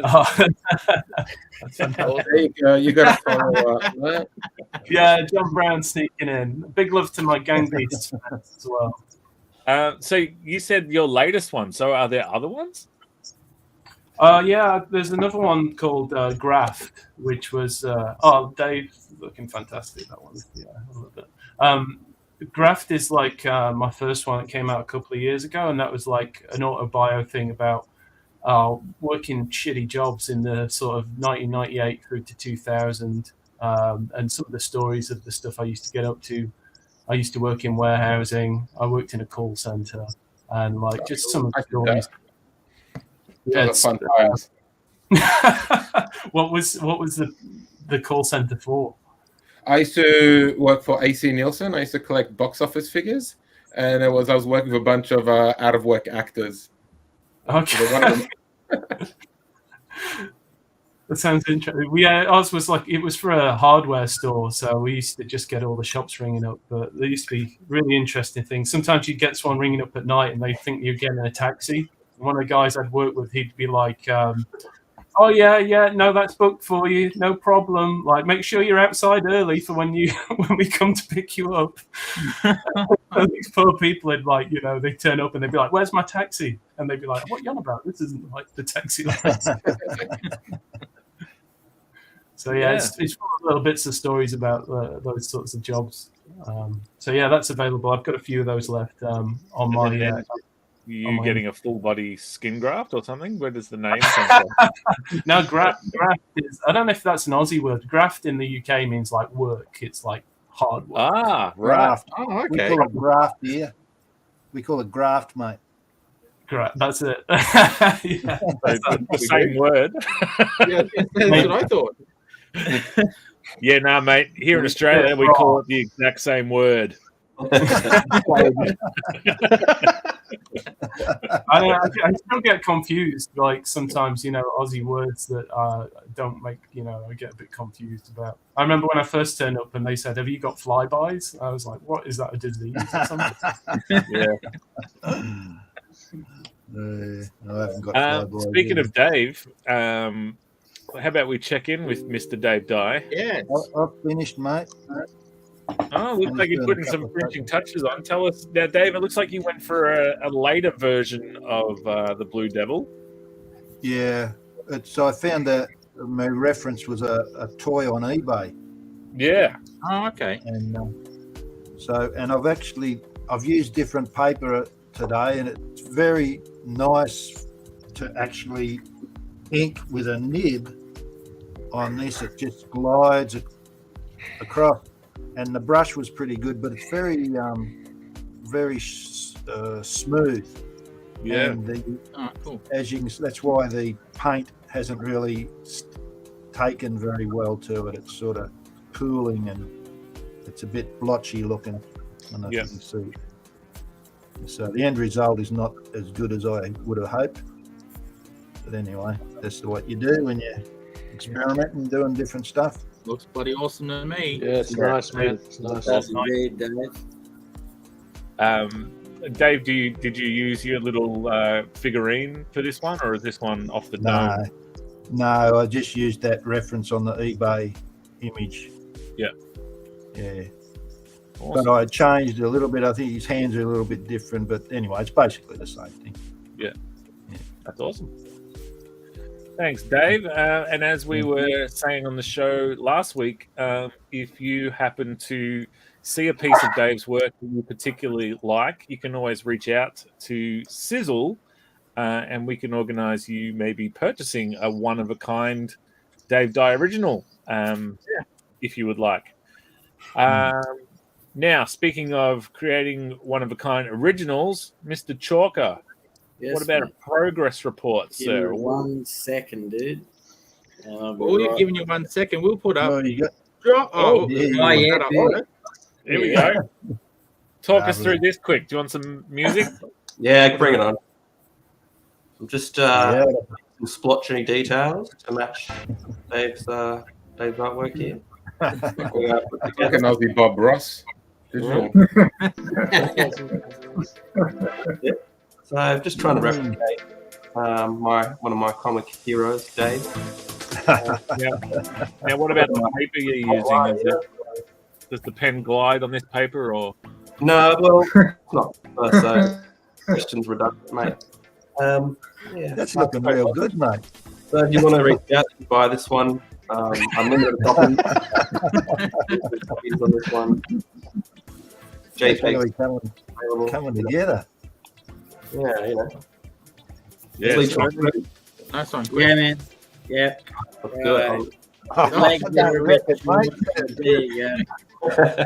It's limited to the amount of ink he's got in his. Oh, cool. Nice. Rad. Mate. Kicking ass there, Lee. That's great. Yeah, that's Cool. Yeah, that's awesome, man. That's good, mate. Well drawn. Dance on him.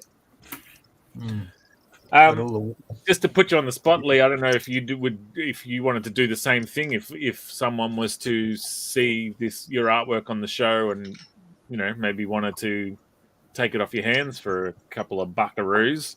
Yeah, is that a thing? They can do that if they want, man. Or just reach out to my Friday night drink and draw stuff, man. Just sits in a folder. So if anyone sees anything they like of that, I mean, it's pencils. I don't really get time to ink them, but that's cool.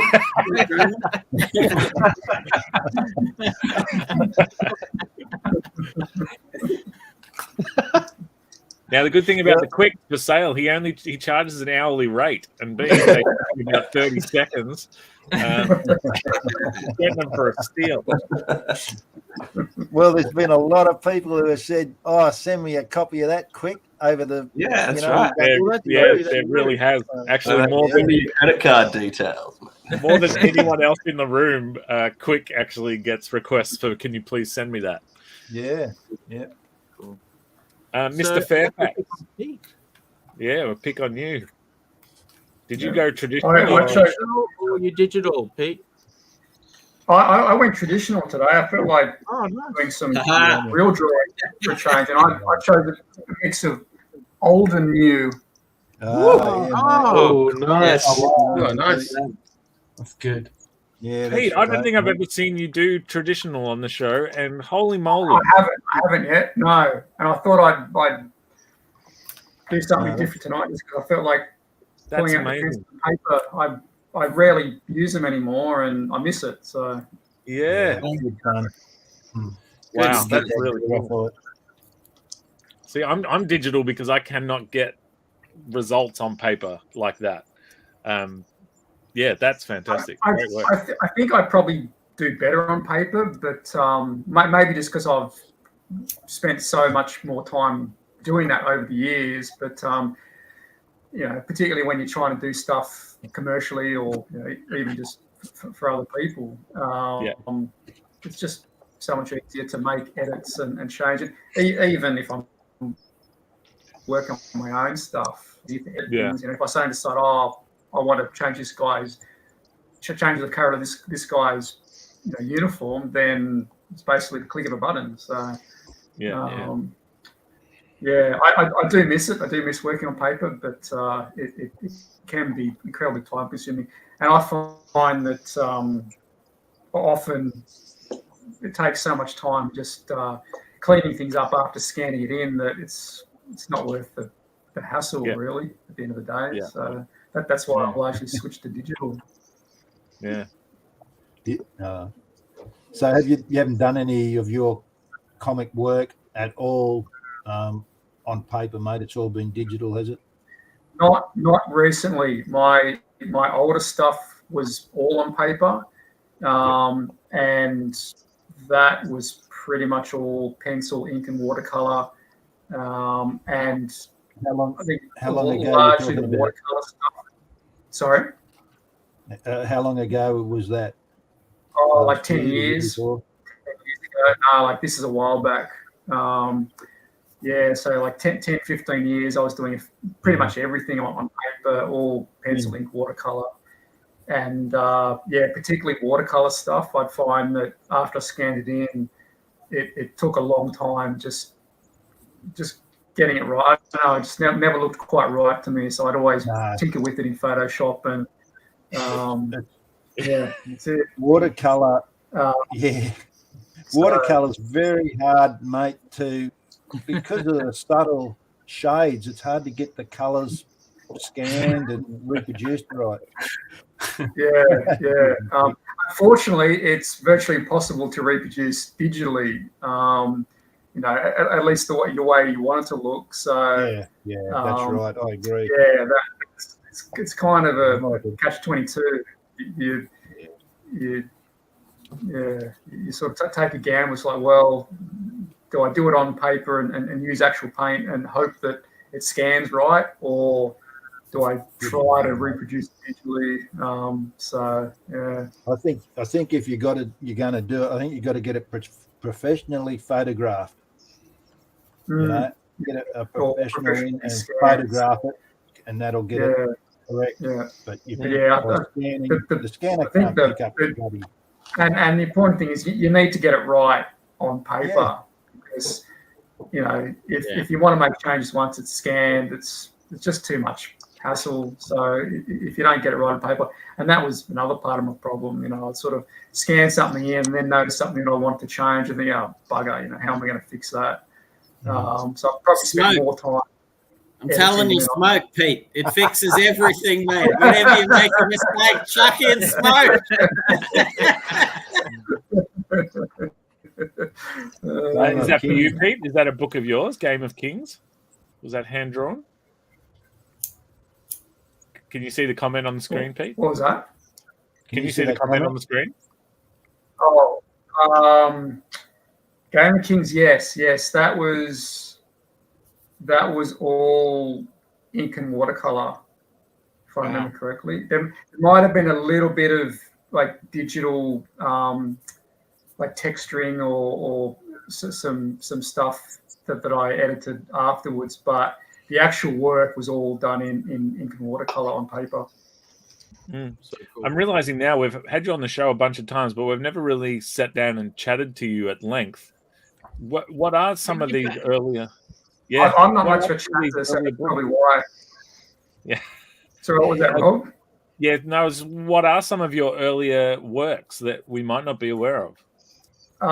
So the work that Daddy just queried, Game of Kings, that was a pretty large group project that that I think Danny and Simon Sherry sort of all put together. It was basically all revolved around the game of chess. So they created characters representing each piece of the board. And if I remember correctly, they got a bunch of illustrators to draw and paint each of the characters, and everybody was sort of in awe, and it's like, what's all this about? Like, tell us more. And so they decided, well, let's write a story about all these characters. So I think they actually played a game of chess and documented all the different moves and then sort of based the story around a game of chess. So once they'd done that, they sort of farmed out all the chapters of the story to various artists and writers and put this whole project together, which was all fully illustrated, which was a lot of fun. Eventually made a book out of it, which possibly is still available. I was just going to say, is it in print somewhere? Like, can you get a hold of it? It was available, I think, through a print-on-demand online publisher. I have no idea whether it's still available. You'd have to ask Danny that. That was a lot of fun. Other than that, probably my most notable work was a webcomic called Valentine's Day, which I can't remember how long I worked on that, but it was a few years, and we were building up a pretty significant fan base. That was a science fiction noir detective story, which a friend of mine was writing, and again, that was all pencil and watercolor, largely because at the time I decided, it was just supposed to be a bit of fun. Like, it was never intended to be sold or, marketed to publishers or anything. We just were having a bit of fun, and I thought, well, one of my problems is that I'm too finicky and too particular and too perfectionist, and I want to try to approach this in a way that helps me try to get away from all that. So I thought, well, if I do pencil and watercolor and just try to do it really sketchy and not fuss over it, hopefully that'll work. And it did, sort of, particularly the early stuff. It's pretty rough and sketchy, and a lot of people love that style. obviously a lot of people don't, so they sort of have a look at it and then just turn away. But we were doing that regularly. I think like 1 or 2 pages a week for a few years. Ended up doing 5 chapters, and then life just got in the way. My writer got married, moved to Melbourne. She was studying science at the time, got a job, so she wasn't writing. I had other stuff going on. I had work and other commitments in life, and so the script stops coming in, and I stopped drawing it, and then I get a chunk of script, but I don't have the time to draw it, so it all just kind of fell apart. And for a long time, we kept telling all the fans, "Oh yeah, you know, we'd be back in a couple of months or whatever. Like, you know, we're definitely going to continue it." And that was almost 10 years ago now, and I've tried to restart it a couple of times, but it's just not happening. And it's definitely something we'd like to continue and finish someday, because we're up to chapter 6 of 12 chapters, so we're only halfway through the story. And as you can imagine, being a detective story, you've sort of got all this intrigue going on, and we've only told half a story, and there's obviously a conclusion down the track, which people are probably keen to find. Actually, every now and again, I catch up with Tim McEwen, and I'm sure every time I see him, he asks me, "Oh, have you done any more Valentine's Day?" And I'm just like, "No, sorry." So there's definitely people out there who still want to see more, but I think it's probably a fair way down the track at this point. Yeah. Wow. Cool. Thanks, Pete. We need to talk to you more, obviously, as well. But we are miles over time tonight. What do you reckon, Sis? Is it time to go into the go home segment? No, it's not. Did you get my gift? Tim, you look like you've been working on something. Were you drawing? Tim's been working. Oh, someone would call it drawing. Probably not. Probably not you guys who are real artists. I mean, I'm not real. Give us a look, mate. I don't know. Can you see that? Oh, no. yes, mate. Bring it up a bit. Yeah, just go up a little bit. Upwards. Upwards. Oh my. Go up. Up.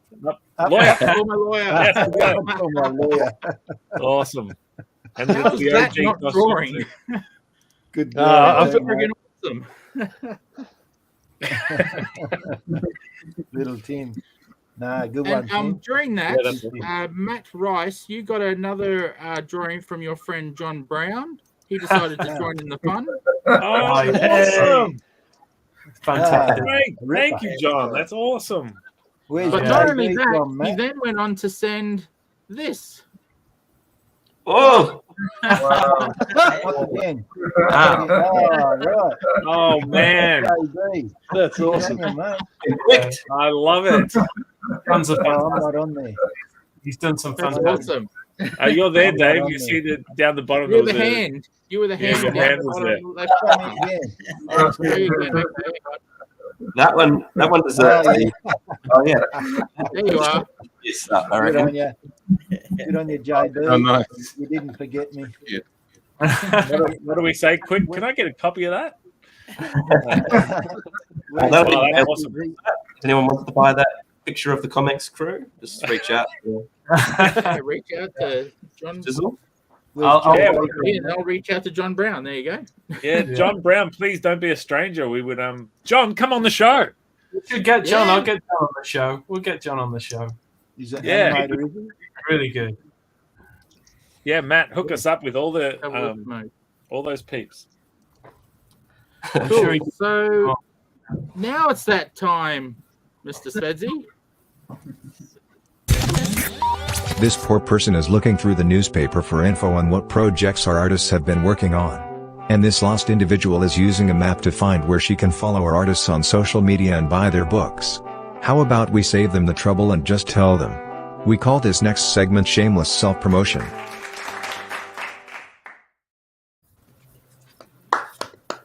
And it's usually me, and I'm not prepared at all. So So here we go. ComX Shop. That's what it's all about. Get your stuff from ComX Shop. One all Aussie goodness at one flat postage rate for Australia. ComX.shop. Lots of indie books in there, so come along and grab some from many, many different creators all at once. And if you are a creator, it only makes sense to send some of your books to Sizzle, because here's how it works. Someone goes to the ComX shop because they want to buy a Detective Budgie. Right next to Detective Budgie is Battle for Bustle. And they go, oh, you know what? While I'm here, click. So we all help each other sell more copies because it's a one-stop shop. Like, help me to help you to help me. And it's a flat rate postage. Yeah, that rate The more is you flat. buy, You can say a lot of things about that rate. And one of them is just flat. Listen to Peter Lane's advice when it comes to buying comics. Tomorrow I will be at Whitehorse Zine Fair, which is the Box Hill Mall, slinging one of these and one of these and one of these and one of these and more. One of these, some of these. And then Sunday I'll be at Home Cooked. Now, it's going to be quite a special day for me. I get to meet some true champions. I actually happen to be sitting next to one of them. Me and Quick get to meet in the flesh. There may be hugging. We don't know. I don't know what his vibe is. I'm a hugger. I'll find out if he is too. Will we have hug level? Don't know yet. We'll find out. So if you're in the area, Northcote Town Hall, Sunday, 12 till 5, I think, or 12 or 11 till 4. Just come at 1 o'clock. You'll be right. What about you, Quick? Doing some driving soon? You can get one of these. One of these. Spencer said it all. You can see he and I at the Home Cooked Northcote Town Hall, Melbourne. I'll be selling. I've got 10 of these presents ComX Noir to get rid of. So come and get them. Hey, and if you come down, me and Rob are going to be chatting up the dorm. We're going to be having a lot of fun. I'll draw a quick if anyone wants to come down. I got my iPad. I'll draw a quick for you in exchange for comic book purchasing. Let's make some deals. All right. Yeah. Nice. Well, I'll be sitting next to the guy, so I better bring my iPad and I'll do a slow. We'll have it. All right, Mr. Blue Poo, Alex Major, what's up? I haven't done much this week because I've been just moping around because of my cat. But if going back to the Sizzles comic store, I do have a comic there as well, Teacher. So it's from my time in Korea. It's it's only 15 years old, I think. So you can get that from the Sizzle shop. I still have stuff up, and there you go. You can look on the insides as well. There's reference to Oprah Winfrey, if that's your thing, if you like those types of references. And there you go. It's up placed there. A few pages in there. Yeah, a few pages. Just basically my daily experiences. Basically, it's kind of a slice of life living in Korea and being an English teacher and stuff like that. Any farting Korean girls in there? Sorry? Any what? Farting Korean girls. Farting Korean girls. No farting. Oh, no, there is boogers in there. I think that's and then also because the kid was trying to figure out how to pronounce can't. So it was either like, is it? Yeah, he couldn't pronounce can't. He was like, oh, the other teacher says can't. And I'm like, well, I say can't. And then he's like, yeah, I like can't better. So, I mean, crap. That's what have you done? Subscribe.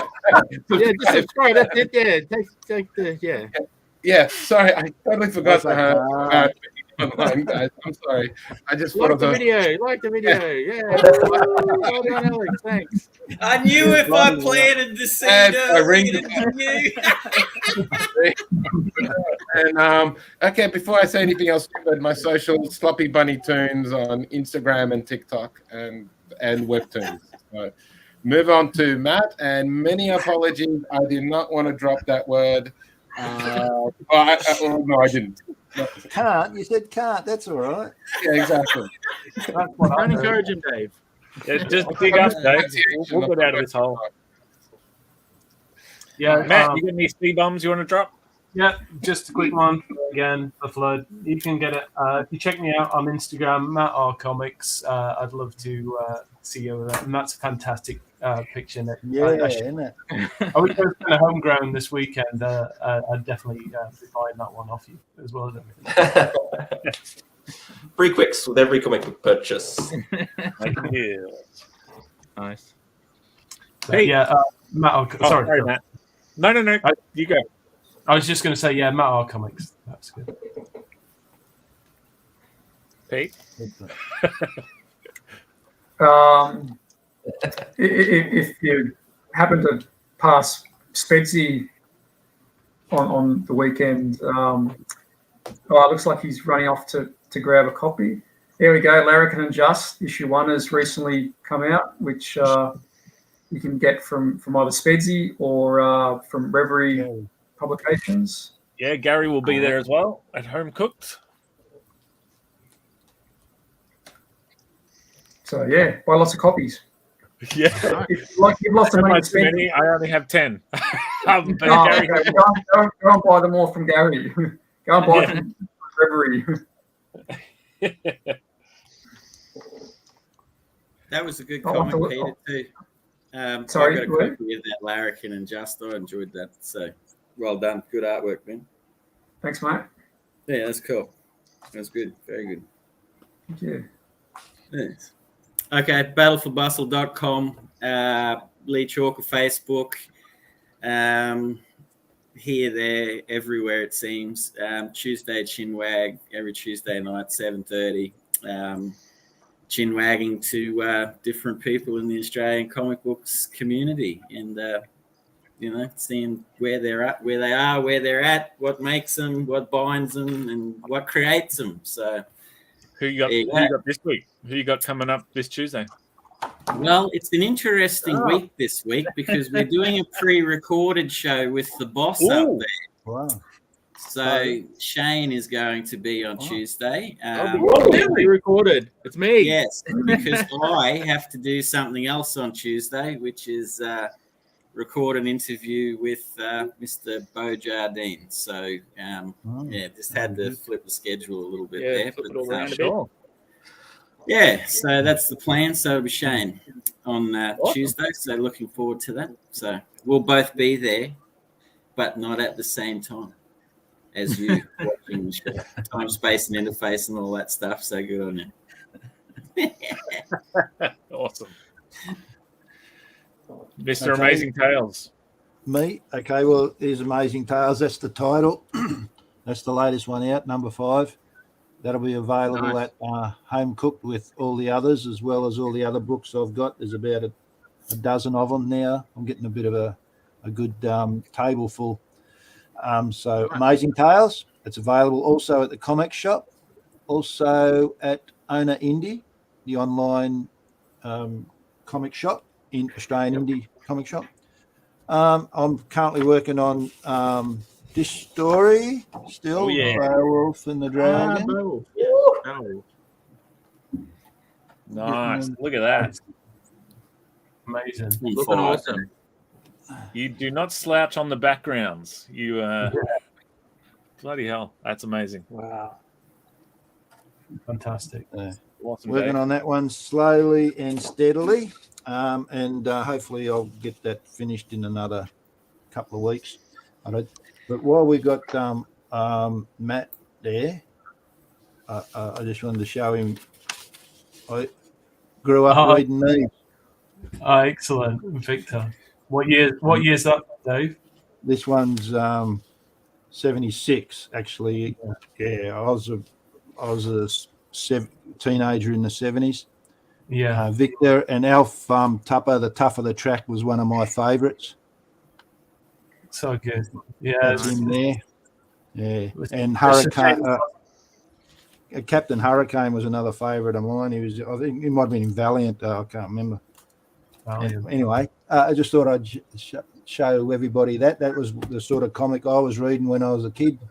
Pommy comics and loved them. Couldn't get enough of them. Dave, All right. A lot of that now. Are you a hugger, Dave? Just so I know for Sunday. Handshake. All right. Hug him! Hug him! Go the hug! My father-in-law is a no hug handshake, and that makes me just hug him all the harder, and he hates it. So brace yourself. Nice one, Nick. Over to Tim. Take it away, Tim. Okay, if anyone is watching in Canberra, we got Oz Comic Con tomorrow. I'm doing 2 panels and a workshop. My workshop I'm doing is called How to Come Up with Original Ideas and Not Be a Damn Copycat. Then I've got 2 panels. One panel is with the Movie Club with the importance of stories in film, and the other panel is with Shane Smith. It's bringing meaning into your writing with all different mediums.